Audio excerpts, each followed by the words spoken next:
We were never supposed to enter the ship. I am First Surveyor Talvin of the exploratory vessel Earith's Light. We chart the quiet edges of the galaxy, unclaimed systems, silent asteroids, drifting wrecks. Most are harmless. Some are dangerous. And then, there was this. It appeared in our long-range scans as a jagged silhouette, barely moving, a shadow against the black. No transponder codes. No broadcast beacons. Its surface reflected no light, as if it absorbed the very stars. We would have dismissed it as debris, except it was breathing. The hull emitted faint, rhythmic vibrations, like the pulse of a sleeping beast. When we magnified the image, I noticed scars carved deep into its frame, long gouges, melted edges, fractures sealed by an unknown material. Whatever had attacked this ship had failed to kill it. That fact alone should have sent us running. But curiosity is the deadliest force in the universe. We approached. As we drew closer, our scanners spat out an origin code, not a registry, but a planetary tag buried deep in the ship's data mesh. My frill stiffened. Planetary classification, Class 15 Deathworld. Every species in the consortium knows the scale. Class 1 worlds are garden planets. Class 5 worlds are barely habitable. Class 10 worlds are lethal even to trained soldiers. Class 15? Those are myths. Places so violent, so utterly hostile, that life there becomes something unnatural. Survival there means evolving into a predator that even predators fear. We debated leaving it alone. In the end, Command Curiosity won. We docked. The airlock hissed open. Darkness bled into our ship like ink in water. Our lights fought it, but it swallowed the beams whole. The air smelled wrong, sharp, metallic, like old blood in something burned long ago. We stepped inside. The corridors were narrow, the walls alive. Not in movement, but in texture, a faint organic ridging beneath the metal. Every so often, the ship's walls shivered, like they were reacting to our presence. I felt it watching us. Life signs? Captain Vera asked. Our sensor tech hesitated. Faint, but steady. Forward section. We moved toward the signal. The deeper we went, the more the silence pressed in. Even our breathing sounded like an intrusion. I began to hear something else too, a slow, measured rhythm, barely audible over the hum of our suits. Breathing. Not mechanical. Not filtered through a mask. Real. We reached a wide chamber. The lights flickered, revealing torn seats, shattered consoles, and in the center a figure. They stood tall, broad-shouldered, encased in battered armor scorched black. A helmet obscured their face, but the visor glowed faintly. In one hand, they carried a weapon shaped like no tool we knew, long, sleek, and humming with quiet menace. The breathing stopped. The figure tilted their head, as if listening to something we could not hear. Then, in a voice that was low, calm, and yet carried the weight of command, they spoke. It wasn't our language, but somehow, we understood. Who are you, and what have you done with my crew? I felt my skin tighten. We are explorers, the captain replied cautiously. We found your vessel adrift. There are no other life signs aboard. Silence. Then the figure stepped forward, slow, deliberate. The sound of each boot hitting the deck echoed too loudly, as if the ship itself was amplifying the sound. No other life signs, the voice repeated. You're wrong. The air around us shifted. A vibration passed through the deck, deep and resonant, like the sound of a massive creature exhaling. Somewhere in the distance, metal groaned. The figure's helmet unsealed with a hiss. The face beneath was unlike anything in our archives, not scaled, not furred, but smooth-skinned, with sharp eyes that seemed to burn with their own light. A human. Every story I'd heard about them flooded my mind, the wars, the planets they had survived, the enemies they had outlasted. And above all, the warning etched into the galactic archive. Do not engage. Do not approach. If encountered, flee. You shouldn't be here, the human said, voice quieter now, almost tired. This ship is not mine. I'm just trying to keep it from waking. Before we could respond, the deck beneath us trembled again, harder this time. Panels slid open in the walls, revealing shapes that unfolded like steel flowers, only these flowers had teeth. The human's weapon snapped up, and their voice became a sharp command. Run! We didn't argue. As we fled back toward the airlock, I caught glimpses, movement in the shadows, slithering shapes that clung to the ceiling, eyes glinting in the dark. The breathing grew louder, heavier, as if the ship itself had come alive. I looked back once. The human stood alone in the corridor, weapon blazing light into the dark, holding back something I could not fully see. The door sealed between us. We undocked and retreated at full burn, no one speaking until the drifting silhouette was nothing more than a speck in the void. I don't know what that ship truly was. I don't know if the human survived. But I know this, whatever hunts in the dark beyond our maps, some of it wears a human face. The Kurnothi Dawn had been in deep space for 32 days when the derelict appeared on their scans. It floated alone in the silent gulf between systems, a dark, jagged shape that caught no starlight. No distress beacon. No transponder code. To most, that would have been a warning. To Captain Larev, it was an opportunity. Unregistered vessel, the scan officer reported. Hull composition unknown. Energy readings are strange. Larev's frilled crest twitched with anticipation. Strange means valuable. Prepare docking clamps. The crew obeyed, though unease prickled in the air. Salvage runs could make fortunes or end lives. The derelict's surface told a story in scars, melted plating, jagged rents sealed with crude welds, and long claw-like scratches that gouged through layers of armor. The docking bridge connected with a hollow thud. Inside, the air was thick with the stale tang of something that had been sealed away too long. The ship's interior was a grave, console smashed, seats overturned, floor plating warped. Light flickered from damaged panels, casting shadows that seemed to twitch when no one moved. The deeper they went, the stranger it became. Some walls bore faint impressions, like they had flexed inward under enormous pressure. Others looked, grown, as though metal and something organic had fused together. Picking up a life sign, the medic whispered over combs. Faint. Forward med bay. They moved quickly, boots echoing on the warped deck. The med bay door was half crushed, forcing them to pry it open with portable hydraulics. Inside, one cryopod still hummed faintly, frost clinging to its surface. The occupant was humanoid, tall, broad-shouldered, with short dark hair and pale skin. The cryo readout labeled them as human origin, Terra. The medic's eyes widened. Terra? That's a Class 15 Deathworld. Nothing survives there unless it's dangerous. The Galactic Archive warning echoed in everyone's mind. Class 15, entry prohibited.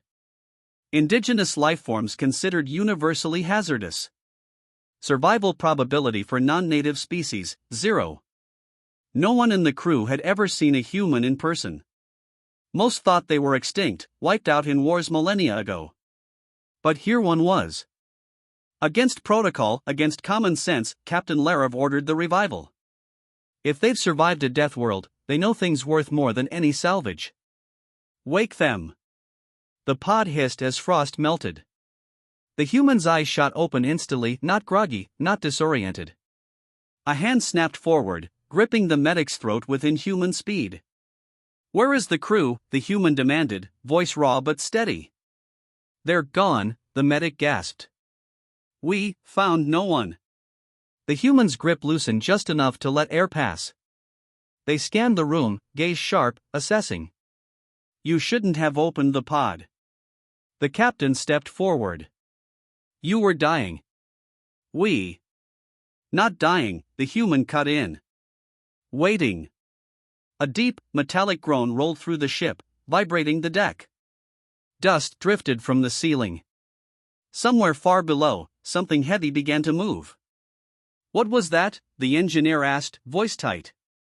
The human's eyes locked on them. It's waking up.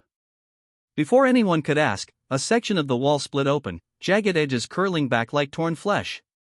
From the darkness beyond, something emerged, long, jointed limbs tipped with serrated claws, glistening with oil and frost. Its eyes, if they were eyes, glowed faint red. Weapons came up. The captain shouted, "Fire!" Bolts of plasma tore into the thing, searing holes in its armor, but it kept coming, limbs scraping against the floor like blades on stone. The human moved faster than the crew could track, grabbing the engineer's sidearm and firing 3 perfect shots into a cluster of joints. The creature shrieked, collapsing in on itself like a dying insect. "That's one," the human said. "There are more." Another groan, deeper this time, echoed through the derelict. Multiple panels slid back in the walls, revealing tunnels that seemed to lead into darkness without end. Shapes shifted within. The captain made the only call he could. "Fall back to the dock now." The crew ran, boots pounding. Shadows poured from the open tunnels, skittering along walls and ceiling. The human ran beside them, weapons snapping from target to target with deadly precision. Each shot was a kill, but for every creature that fell, 2 more emerged. The docking hatch was in sight when the deck buckled, throwing 2 crew to the floor. The human grabbed one by the collar, dragging them upright. "Move!" They reached the hatch, slamming controls. The airlock began to cycle, slow, too slow. The first of the creatures lunged through, its claws raking across the captain's armor. The human stepped in its path, firing point blank until it crumpled. The hatch sealed with a deafening clang. Breathing hard, the crew stumbled back onto the Kurnathi Dawn. Through the viewport, they saw the derelict recede as thrusters fired, pushing them away. But in the flicker of failing lights along its hull, they saw movement, dozens, maybe hundreds, of those creatures crawling over its surface, retreating back into cracks in the plating. The human stood at the viewport, jaw tight. "You should burn it. From orbit. Anything less, and it'll find another crew to feed on." The captain swallowed hard. "And you? What do we do with you?" The human turned, ice cold. "If you're smart, you'll never see me again." No one spoke as the Kurnathi Dawn turned away, engines flaring. The derelict drifted once more, silent, but not empty. "This is Salvage Officer Dren, Halvern's Pride." Routine sweep through the Gamma-9 debris field. "We picked up an object on passive scans, hull size consistent with a small warship, no active systems. Looked abandoned. Captain ordered us in for inspection. It's a find. No transponder, no registry, no broadcast signal. We think it's pre-consortium tech, could be centuries old. The captain's already dreaming about the payout. I'm less convinced. Something about it feels wrong. We've docked. Hull strange, not just metal. The plating is harder than anything in our databanks, and the scanner shows organic traces. Like it's alive, but not. Inside's worse. The ship is dead quiet, no hum of power cores, no systems cycling. Air's stale but breathable. The corridors twist in ways that don't make sense, like the ship was grown, not built. We found it. In a chamber that looks like a med bay, there's a cryopod still running on minimal power. Inside, a humanoid. Pale skin. Dark hair. Physiology matches the archive entries. A human.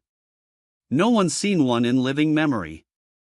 The records say they're from Terra, Class 15 Deathworld. The archive warning still echoes in my head. Do not approach.